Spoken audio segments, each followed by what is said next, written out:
Welcome back. We are continuing with species C1764 from author Weirdo 5255. Chapter 10. First contact plus 90 minutes.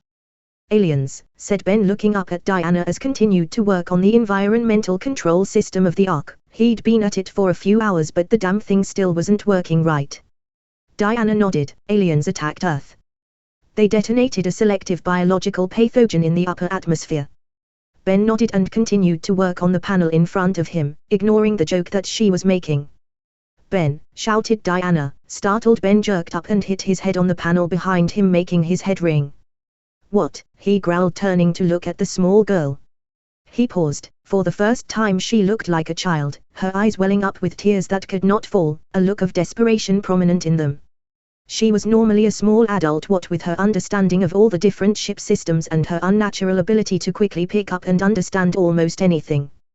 Ben would never admit it, but she was almost as good as he was at picking out bugs in a ship system. Give her a few more months and she would be. Now, though she looked like the child she was, unsure what was going on or what she should do. Slowly Ben extricated himself from the panel. Aliens attacked Earth, he questioned. Diana nodded. Reaching down, she pulled a tablet off of the wall and shoved it into Ben's hands. Looking down at it, Ben felt his throat constrict. A fleet-wide alert for both Mars and Earth had been sounded. That was not something that would be faked for a joke. Holy hell, said Ben as he quickly paged through the reports, and then paused on the one in the middle. It was the shortest, but the most devastating. Information level critical. Information security none. Information: a biological weapon of unknown origin and design has been detonated on the surface of Earth. 100% fatal, complete coverage of Earth in less than 30 minutes. Do not attempt landing. Do not respond to distress calls. Contamination factor is unknown, assume all vectors. Do not attempt landing on Earth. Casualties 10.5 billion. Putting the report down, Ben wasn't sure what he was feeling. He didn't have any family on Earth save for an asshole of a brother who was in jail. Still, the idea that every single human on Earth was dead and gone was difficult to grasp. It was a surreal nightmare to even contemplate. Where's Megan? Asked Ben. She's up with Janice in the observation bay, said Diana. Ben nodded. Thanks. He slowly started to move through the ship, still not sure what to make of everything when he felt an impact on his back, and a pair of small arms wrapping around his neck. Ben glanced back to look at Diana. She gave him a pleading look, and he didn't consider trying to shake her off. Slowly the two navigated through the Ark to the exit hatch. Kicking off from the hull, Ben drifted towards the observation bay. Drifting inside, Ben found Janice and Megan along with most of the construction workers for the Ark, all staring at the news as it was reported, the scrolling bulletin at the bottom reporting that all ships were retreating from Earth. The entire first fleet of Earth was gone. The second and third Earth fleets, which had been conducting maneuvers near Venus and Jupiter, were en route to Mars. The third and fourth Martian fleets, who had been at Venus and Neptune, were doing the same. Within 2 days every ship in the entire solar system would be around Mars. Still, it had only been a single alien ship, and all reports showed that the first fleet hadn't even scratched her before being destroyed. Sitting down next to Megan, Ben took the bottle from her hand and quickly downed half of whatever it was. What the hell is going on? Asked Megan as he handed the bottle back. I have no idea, said Ben. Janice seemed to wake up at that. She took a breath and pushed off from where she was sitting to drift into the center of the room. We're getting ready for the last stand. Megan wanted to argue, but it was true, everyone knew it. Every ship was falling back to Mars and away from Earth. They had already lost. What about the Ark? Asked Diana, her voice cutting through the somber mood of the room. Janice slowly turned to look at her daughter. The Ark won't save everyone. Diana nodded. No, but it will save enough. Janice looked down at the ship and then back at her daughter and then at the men she had employed to build the ship. You guys want some overtime pay? She asked. A few of the men looked at one another, and then the largest man drifted forward. I'm working under one condition, he said. That is? Asked Janice. I want a bottle of that good scotch you got, and a gun to shoot when we need to. The muscled and rough-looking man turned to the rest of the workers. We're sure as hell not going to be the ones flying off to save humanity. We're all too ugly, he said, producing a few weak chuckles from the crowd. He pointed at Diana. We're going to save her though, and then I'm gonna ride a nuke into the bastards who killed Earth. Who's gonna help me? He asked. All of the men slowly moved forwards. I'm gonna need a few more bottles of that scotch, Janice, said the man. She shook her head, chuckling. You can have the whole case.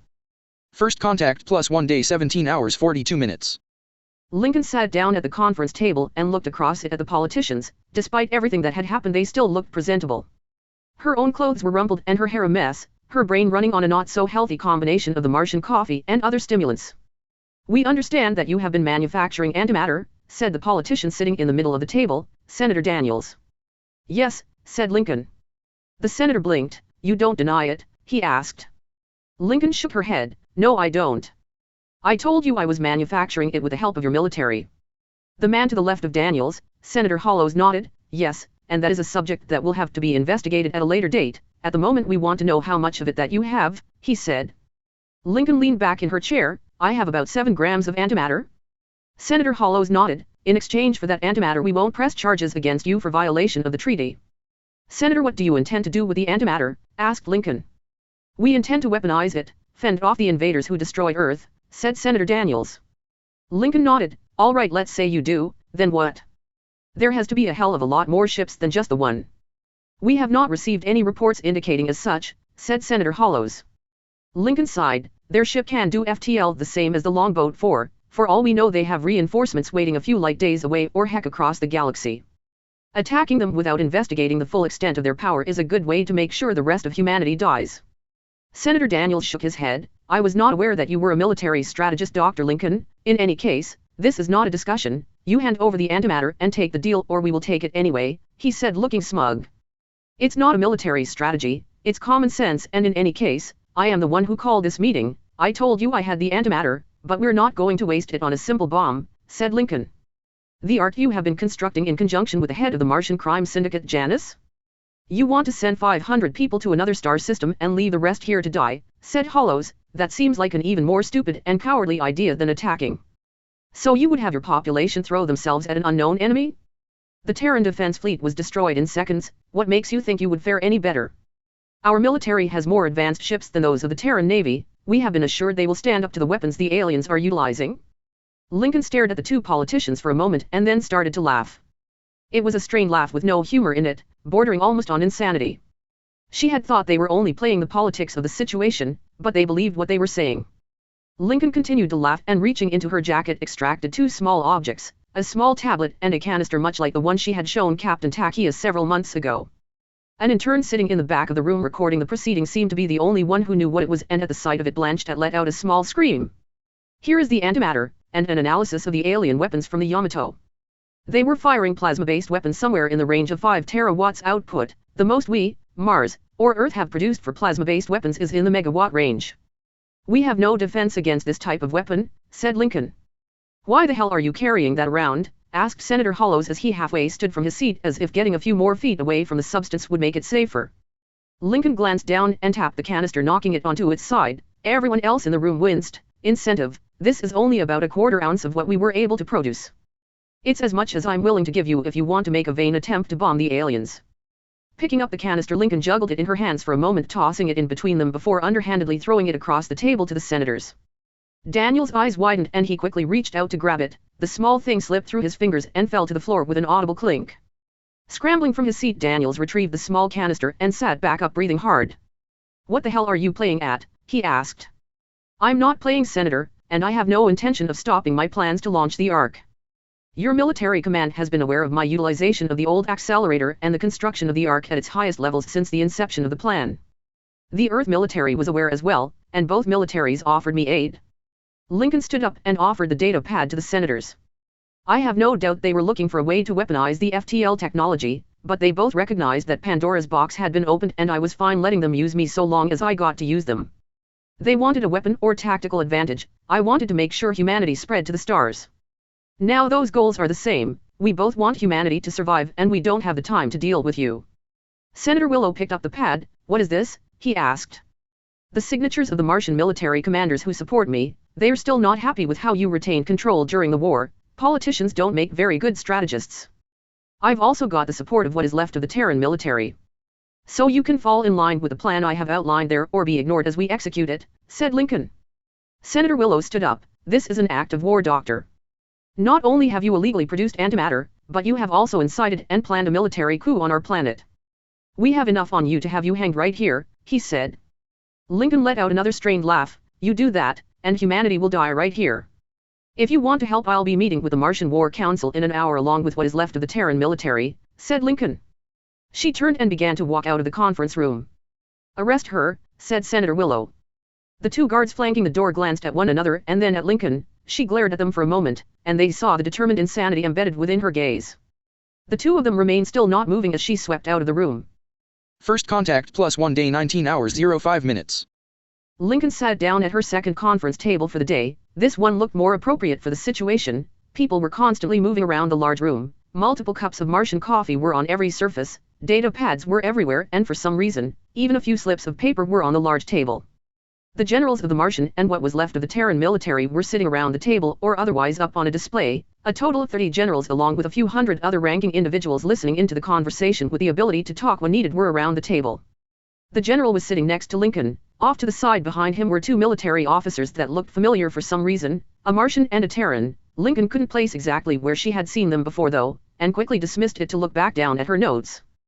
Ben was absently flipping the data pad around in his hand as he waited for the meeting to start, and reaching over Megan put a hand over his, stopping him before he ended up dropping it on his foot. Captain Takia was still on the Yamato dock to the station far above, but he was watching the proceedings through a monitor ready to offer information when needed. Janice, with Diana floating in front of her, were both watching the meeting from the observation platform of the shipyard, where she had just received an influx of military aid. Everyone was waiting to hear the plan that Dr. Lincoln had. All that she had released so far was that they would be able to save humanity. No details or plans, no designs or blueprints for a weapon to defeat the aliens had yet to be announced. That alien ship was still in orbit of Earth, and the last distress calls had been from small transports and civilian ships as they attempted to run from it and make it to an accelerator rail. Only a few had managed to escape though. Most were still trapped in Earth orbit being hunted by the alien fighters. I think it's about time, said the general leaning over to Lincoln. She nodded. I know, but I'm not used to crowds. The general chuckled. You've nothing to prove to anyone here? Lincoln nodded, and taking a small sip from the glass of water in front of her she stood. The crowd around her immediately fell silent and turned to look at her. Lincoln took a breath. Earth is dead, Mars will be dead soon as well, and fighting a losing battle against an enemy like this will be impossible. We have to evacuate, said Lincoln. With that she turned the center display on and a live image of the Ark appeared. I have been working with the Martian military to construct the Ark, a ship which utilizes the FTL technology I helped develop. The Terran military graciously allowed me to retrofit a frigate with a similar FTL drive, and they have identified a system to which we should be able to evacuate too. The silence in the room intensified for a moment. A Terran general leaned forwards. How many people could the Ark carry? 400 people on the Ark, but that's not important. What is important is that the Ark has engines designed for the FTL jump. She quickly brought up a page of mathematics. We can take the entire fleet through an FTL jump, said Lincoln. What? Asked the Terran general. What's left of the Terran fleet and the Martian military fleets could jump with the Ark. Her engines can hold open the rift for other ships to make an FTL jump with her. It will burn the engines out and consume all the antimatter we have, but it is possible. The Terran general, looking nonplussed, leaned back into his seat. All right then, he said. She paused for a moment and looked out at the assembled crowd. The only issue is speed. We would need to be moving quickly for every ship to make it through the rift. How quickly? Asked the general from beside Lincoln. Roughly 100 kilometers per second, said Lincoln. At those speeds, so long as all ships in the fleet are within 1.5 kilometers of the Ark, they will pass through the subspace tier. 100 clicks per second, said a captain. That's insane. Lincoln nodded. We're going to have to accelerate without the rails too. All ships need to be within 1.5 kilometers of the Ark when we perform the jump. The rails would spread us out too far. Ben stood up. That'll burn out a lot of the engines on civilian ships doing that much acceleration, he said. Yes, but they only need to make it through. Once we're in the Epsilon Eridani system, we'll worry about slowing the ships down, said Lincoln. A captain of one of the civilian transports that had escaped Earth, a woman with graying hair, leaned forwards. How do we know that the aliens won't follow us to this new system, that we're not wasting time evacuating when we should be fighting? She asked. We don't, but they won't know where we are going. Information travels only at light speed, so retreating and rebuilding on Epsilon Eridani will give us at least 10 years. If we stay here on Mars, we will be defeated long before then, said Lincoln. The woman looked like she was going to argue for a moment but then nodded. So we're just going to run away and let them have Earth and Mars? Asked the Terran general. Lincoln twisted around to look at him. By all reports, Earth is lost. Mars will fall just as easily, if not from whatever biological weapon they use to the plasma weaponry. We have no defense, it cut through all Terran armor like it was paper. If you are suggesting we leave them Earth intact, I'm sure there are more than a few biological weapons of our own we could use or a good old-fashioned nuclear bombardment. The general blanched. You want to destroy the Earth? He asked. Lincoln grimaced. I don't want to know, but I would rather destroy it than leave it to someone else. Humanity is not dependent on a planet. We will remember the Earth, we will remember where we began, but our children will grow up among the stars, they will hear the tales of how we retreated, burning everything in our wake so that the invaders could not have it and so that we could not turn back in fear. They will remember that bravery and it will inspire them. Lincoln paused and took a breath. And when we burn the home world of the aliens we will return to our own and heal it, returning to her as the victors. Lincoln punctuated her sentence by slamming her fist into the table, cracking the glass laminate. She glanced down at it and sighed. The general looked at her for a moment and chuckled, a sentiment I'm sure many share, Doctor. So what should we announce to the people? Asked another captain. We've been streaming this conference live. I'll let the military types get the exact details down while the Ark is launched, and I and the other eggheads iron out the science, said Lincoln. The people deserve the truth just as much as everyone, and there are not going to be enough ships. So like every other time in history we prioritize, those who want to stay and fight will have the opportunity to do so, said Lincoln. First contact plus 2 days 01 hours 10 minutes. The meeting continued for several hours as the details were planned out. What equipment would be taken from Mars, who would be on what ships would be left behind and stripped for parts, along with hundreds of other details. Engineer after engineer, from military, company, private, and civilian ships had been approaching Ben and Megan asking them questions about the FTL jump and how to calibrate their ships for the jump. The power down sequence was about all that the two engineers could give them, and for many, it was hardly enough information. The entire operation, no matter how much planning they put into it, was going to be sloppy. Getting up, Ben quickly walked out of the meeting room and put his hands to his eyes. Reaching into his pocket he extracted another stimulant, and grimacing popped into his mouth. The sickly sweet taste barely registered as he swallowed it. Those are unhealthy, said Megan. She had slipped out behind him into the hall. You want one? Asked Ben, reaching into his pocket. Yes, said Megan as she took it and popped it into her own mouth. The two hadn't slept since the attack. They had been working on the Ark, and then they had been told to come to the meeting, being one of only 4 engineers to have actually worked with the FTL drive, and the backup guys on the Yamato were busy retrofitting whatever weapons they could to the ship, stripping her now useless armor in favor of more weapon mounts. We're going to have to be on the Ark, said Megan. Ben frowned but nodded. I know. You don't want to be on the Yamato? She asked. Hell yes, I want to be on the Yamato, but jumping the entire fleet with the Ark, on her first go in space, burning out the engines. We both know it has to be us in the engine room if we don't want to kill everyone, said Ben. Megan nodded in agreement. Anyone else would blow themselves up. We must sound like absolute assholes. No one else can do it, said Ben. He put his hands up for air quotes. We could let Diana do it. She knows more about those engines than either of us, said Megan. Ben considered this for a moment. She can't reach both sides of the engineering console at once. Humanity would be doomed because the engineer couldn't reach the right button, he said. Megan chuckled, a strained sound that quickly devolved into a sob. Slowly she made her way to the wall and sat down against it. Tears began to fall from her eyes, flowing down her cheeks in the unfamiliar 1/3 gravity. Everyone's dead, she said. Ben leaned into the wall next to her, sitting down beside her. My parents, my little sister, they are dead, said Megan. They lived through the war but now they are dead, she said, the tears continuing to fall. Ben wasn't sure exactly what to say. His parents had been dead for several years, and his brother had been in prison. After the war he had continued serving on the Yamato and the crew had been his family, Megan a large part of that.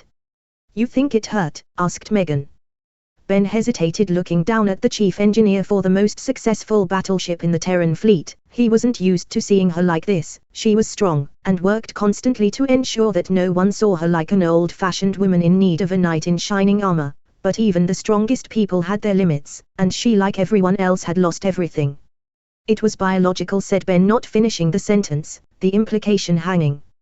Megan nodded and tried not to think about it. We're running away now, abandoning everything we fought for in the war and running away, said Megan.